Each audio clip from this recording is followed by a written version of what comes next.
Stamitalks. Hello and welcome. I'm Chantal Spies and you're listening to Stamitalks, where we talk about interesting fertilizer technologies.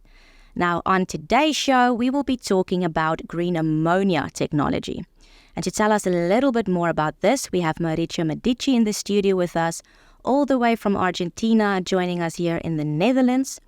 Now, Mauricio has been working with Stamicarbon since 2014 in different sales roles and started as a business development manager for green ammonia in 2020. Now, Mauricio, first and foremost, welcome. Thank you for being here with us today. Thank you very much, Chantal, for the nice introduction. Yeah, lovely to have you. I'm looking forward to the chat that we're going to have. Now, Mauricio, I've obviously seen your bio, and it appears that you've been a busy guy. And I also picked up that green ammonia is really close to your heart. So I was just to kick off the podcast, do you mind just giving us like a short history, a summary of what brought you to be working with this exciting and fun technology? Okay, yeah, thank you. I will try to do it shortly. I used to work in the petrochemical industry in the past, so running urea and very close to ammonia plants, doing basically operations and also involving some maintenance and inspection activities. That was really interesting for me.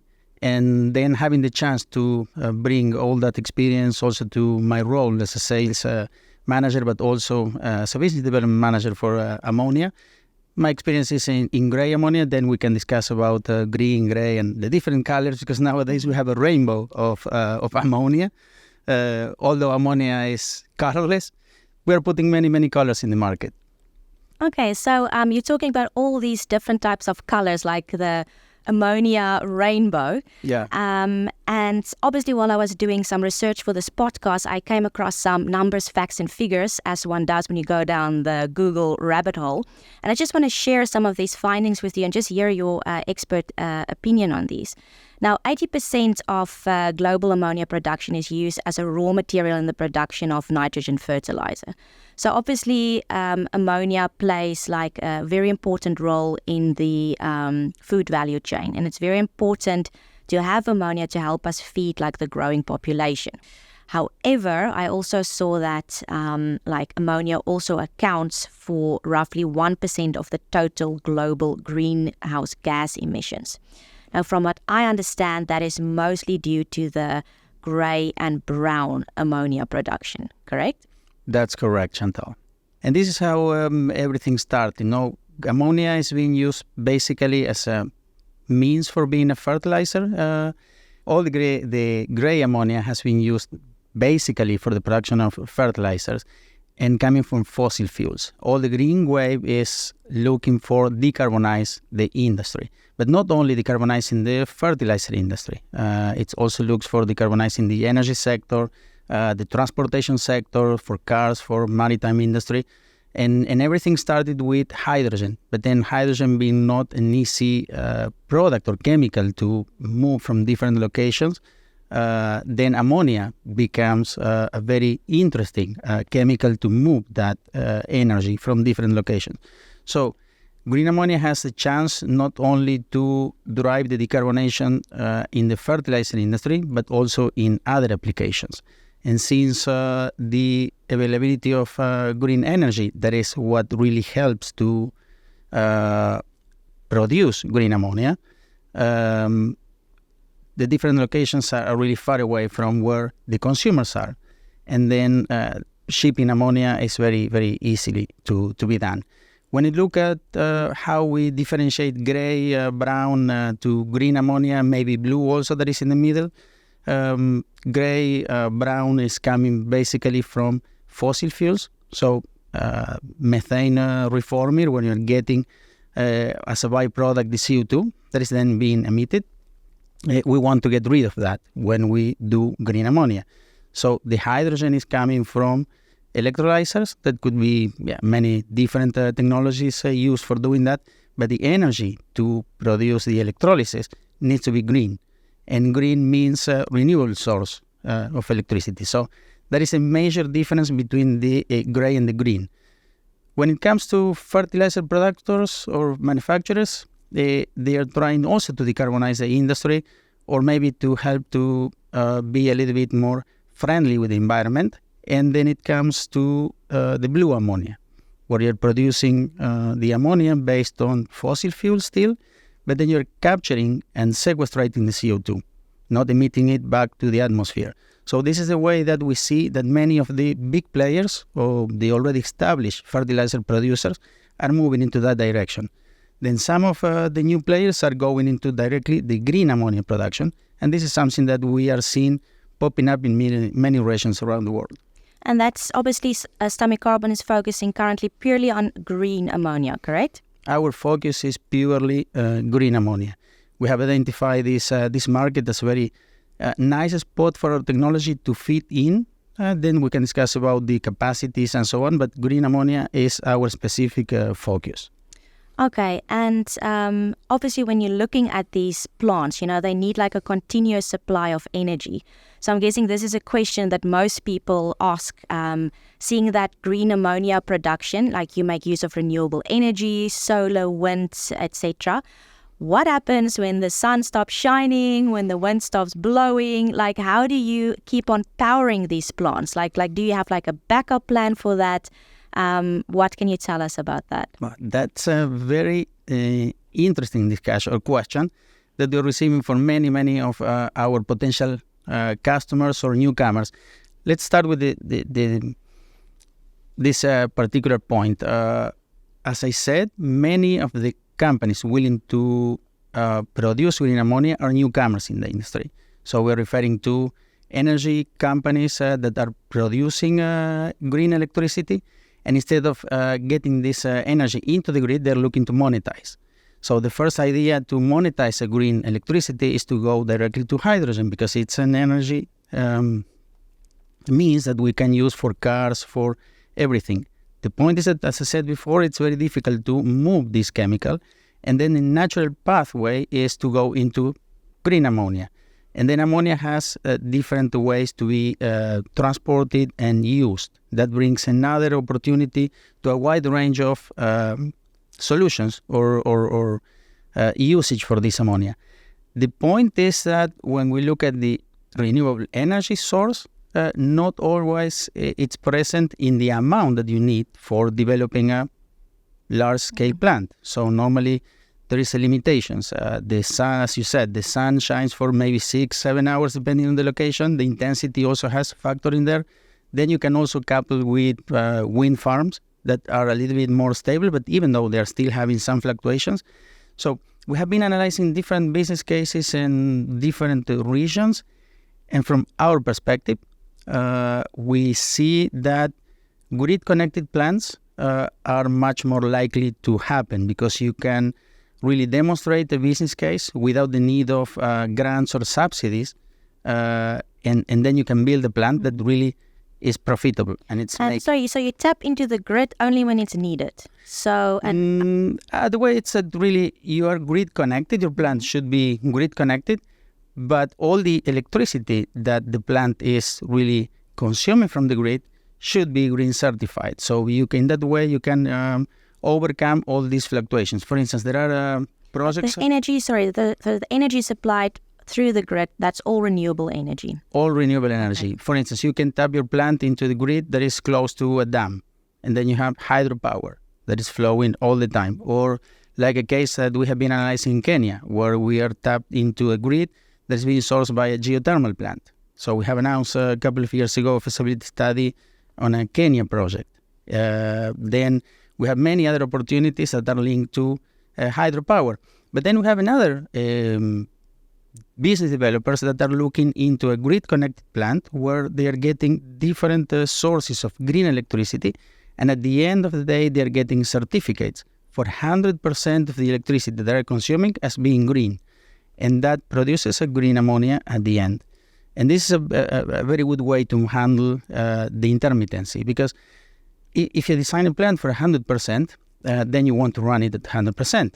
Otherwise, if you are doing reducing capacity operation during a certain period of the day or the week, then it's very difficult to justify the business case. And for small scale and medium scale plants that are the most likely to pop up within the next 3-5 years, maybe longer, because of other constraints. This is really important to run the plant. So at Stamicarbon you're focusing mostly on the smaller scale plants. And is this because the location needs to be favorable? Because you just said that obviously, the grid system needs to be linked to several renewable energy sources. So I can imagine you want like a location where you have enough wind, sun energy, and also other sources of green energy in order to keep this plant running continuously. Is that part of the reason for the smaller scale plants because of location scouting, or what are the main reasons for focusing mostly on smaller scale ammonia plants? There are several reasons. Some of them has to do with the availability of this green electricity in certain locations and the amount of that electricity that you can encounter. There are also other limitations that are coming from the market. So nowadays it's very difficult because of the high demand on electrolyzers to get the construction of gigawatt scale electrolyzers. Even though you can produce that, it's really, because of the demand, it's very unlikely to get this amount. On the other hand, there is a water factor. You need to have enough water availability, because now water becomes the raw material. So we're getting the hydrogen from the water. So there will be also a dispute with the local communities if the water management is being done. So there are several restrictions. On the other hand, when you're building a small, medium-sized plant, you can also serve, or our customers can also serve the local market. So establishing a very good relationship with taking a natural resource that is available there, but also serving the local market. So being in favor of developing the farmers. There are many locations where the rate of application of fertilizers are really low because of availability due to cost. Then it's a way also to support the local communities to develop. But then also there are other applications where ammonia can be used also in a regional way. So we identify this spot. So for us, when we say small, medium scale, we're targeting 50 metric tons per day up to 500 metric tons per day. So this is the range where we feel that projects will most likely happen. So if we'd be focusing on larger capacities, we see that for the future. And if someone is interested in investing in a small-scale ammonia plant, so you assist then the potential client with finding the right location spot. How do you identify a unique spot? So how does the whole process work? Like, say, for example, a client says, listen, I'm really interested in a sustainable source of green ammonia. As you just said, it's also there to help the locals. Maybe it's close to a local farm where you're assisting the local farmers. How would that process work? Like, what does it roughly look like? So what we're seeing is a complete different trend compared to the well-established fertilizer industry. The majority of the opportunities or leads that are coming to Stamicarbon are coming from newcomers to the industry. As I said, some energy companies focus on renewable electricity that they want to diversify, also to move forward along the production chain. But also we have developers, companies that are really looking to develop a project in unspecific locations. And then we discuss with them, okay, what is the potential for the market? So we can also support them with some high-level market analysis. Then we can also support them to identify which are the best locations in terms of finding the right spot for renewable electricity. We can guide them also in defining the capacity for the plant, depending on the location and so forth. So there are many ways what we are discussing. So there is not a particular way of following it's not a each cookie one. cutter way. It's like unique and tailor-made for each client, each situation. Of course, seeing that you're working with, renewable energy sources. Absolutely. So every time we receive a mail, so we need to understand where the client is located, what they're looking for. So we initiate a very open discussion. So we need to be very open because every idea is quite different. But then when we look at the drivers, then the drivers need to be clear. So you need to have certain amount of electricity to really justify this. It needs to be green electricity. You also need to be, depending on the final product, if you will end up in ammonia, it's fine. There are certain boundaries to work on that. But then if you want to move even further, that with Stamicarbon downstream technologies we can do. We can go to nitric acid, then we can go to ammonium nitrate and finalize into certain type of fertilizers, but also into ammonium nitrate for mining purposes. We're working, for instance, in a feasibility. We finalized a feasibility study for Angola, the Mimbos project. It's also public, where we are targeting there to produce ammonium nitrate for fertilizer purpose, but also for explosives industry. So there is a way to decarbonize the mining industry using this green ammonia. And because this project in Angola, it sounds quite interesting. So what currently is the status on that? Are you allowed to tell us a little bit more about it? What led to that idea? Is this something new? Has this idea been around? No, absolutely. It's a very, very interesting project. So we're working with Mimbos resources, and we have done for them a complete feasibility study for assessing green ammonium nitrate asset. The foundation for this project is a very inexpensive electricity coming from a dam. So nowadays this electricity is being unused. So this company has established a kind of MOU to secure certain amount of electricity that allows them to produce, in terms of ammonia, 320 metric tons per day of ammonia, which is quite interesting. We're covered. It's right in the middle of our spot of capacity, so we like it very much. But then we can also finalize that feasibility study, including our nitric acid technology, and then in combination with our partner, doing the final ammonium nitrate finishing. And this is very important because Angola is a country where the farmers are not having the possibility to use too much, so they're below the normal application rate of fertilizers. So it's a market that needs to be supported in order to grow. And you obviously supply that support, and like you said, you work together with this company that have this dam, which is ideal for creating, a green energy. So it sounds like the conditions in Africa are quite favorable for this type of technology. Africa is a fantastic location. We are discussing two projects. So this is Angola one, which is a very nice case. And then we're also identified in the past there is also another open to the market. We made a press release about that in Kenya with a similar setup. Difference is that we're not going there a little bit smaller in capacity, but we're also doing only ammonium nitrate for fertilizers, so CNN, calcium ammonium nitrate, and for covering a certain percentage of the local market. It's also very expensive to get the ammonium nitrate in that location because of all the global situations that we're experiencing. They have been also suffering a cut off in the ammonium nitrate supply. So also bringing local production not also helps them to get a reasonable price in the long term, but also to get it's also good for the economy. Sorry to interrupt you there. So it's not just green, it's not just good for the environment, it's also good for the people, helping the locals out. That's a foundational idea. So you're bringing an industry to places where there are no industries. So building also jobs for that, and also helping to develop the other activities in the community. So the economy at the end of the day is growing, and with economic growth, we're also helping people to develop their own lives.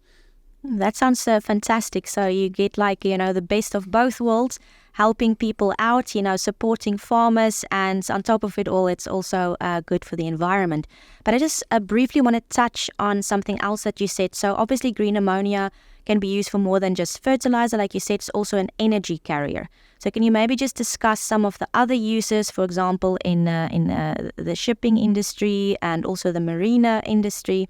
Can you maybe just give us another perspective on how this the end product of this technology can be used?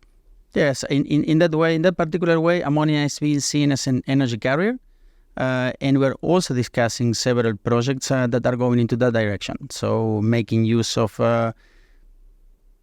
renewable energy source in a certain location, and then go into ammonia, but not thinking in the ammonia as a fertilizer or maybe a mining product at the end, but looking for the shipping industry. As you know, the shipping industry is also bringing a lot of greenhouses effect. by burning heavy fuels. So now there are many ideas from even engines manufacturers to decarbonize and go directly into burning ammonia in these engines. So that is the way that the shipping industry will move forward. There are now targets to reduce the carbon footprint from this. So the market will be developing into that direction. One of the things that we're seeing and also our customers are asking us how we're going to be pricing that green ammonia, because there is also a question in the market how we can define our business case. And one of the things that you need is the price for the ammonia. Of course. So today, there are no prices for the green ammonia because there is almost no production of green ammonia. So this is something that is challenging also the capacities of the plant when you're running a business model.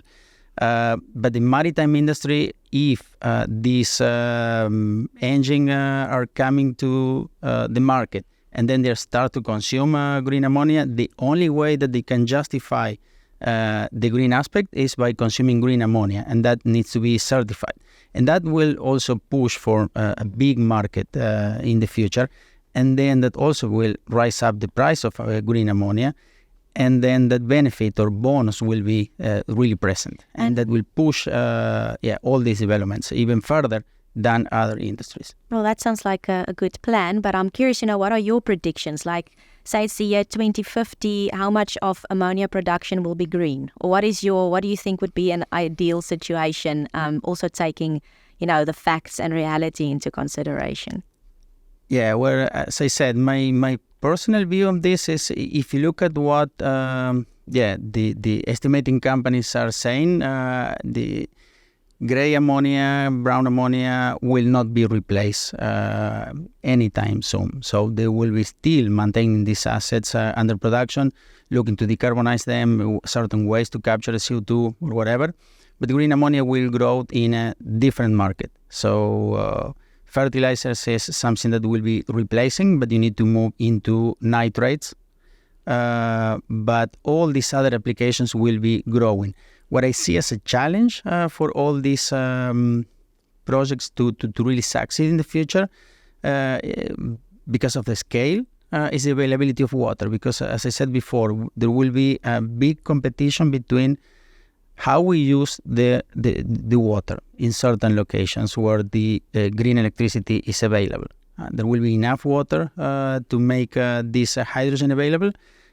Also, the availability of electrolyzers. I know that many technologies are being now developed to improve also the energy consumption, because the energy consumption in a green asset is basically driven by the electrolyzers. Nowadays, 92% of the electricity to produce a ton of green ammonia accounts for the electrolyzer. So there is a need to reduce that electricity consumption. Otherwise, it will be very, very difficult. There are many companies moving into that direction, so we're seeing that. And you're in touch with these companies? Is this obviously something that you're looking at on how to improve this? We're in touch on a lateral way, because when we start discussing a green ammonia possibility, hydrogen is, of course, at our battery limits, is our feedstock. We're not in direct discussions with them on how they will be evolving the technology into something more efficient, but we know that they are doing. They're in that direction. Also, when discussing projects, electrolyzers are having a certain lifetime, so we know that they will be replaced after 10 years of operation, or maybe a little bit longer. And then there will be a chance to switch to more efficient technologies in the future. So I think this is where the major breakthroughs will be coming, and probably solving this issue or reducing the energy consumption will help to upscale this technology. And we will be prepared for that. But we think that for the next, maybe 8 years, small, medium-sized plants will be very likely to pop up.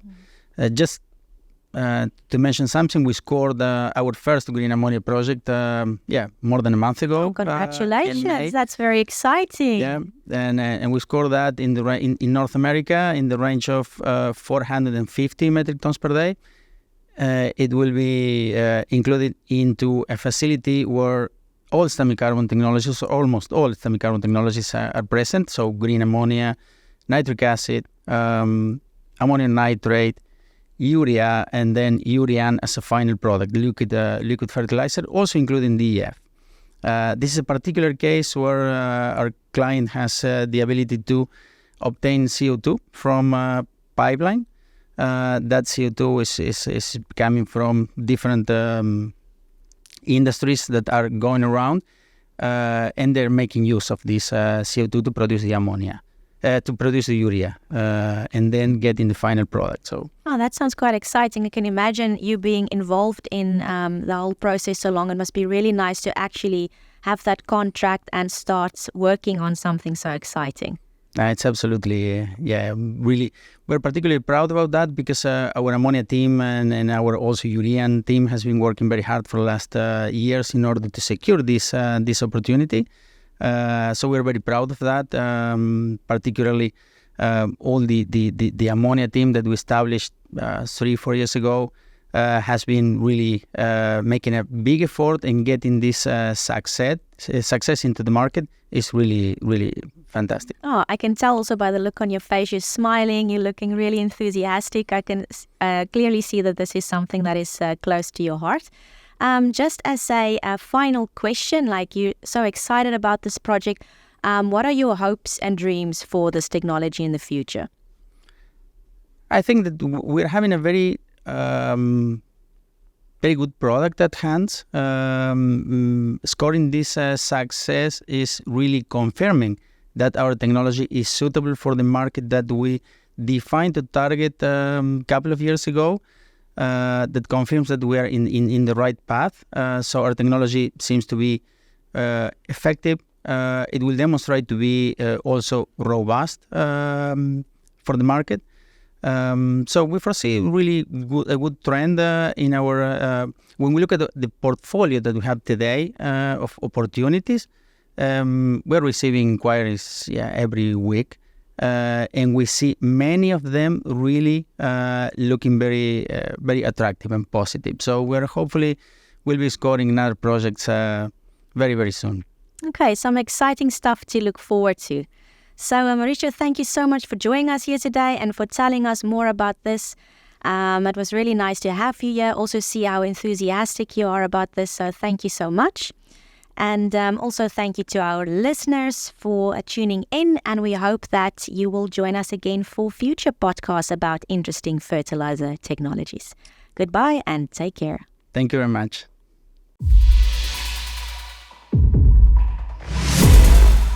Stamitalks.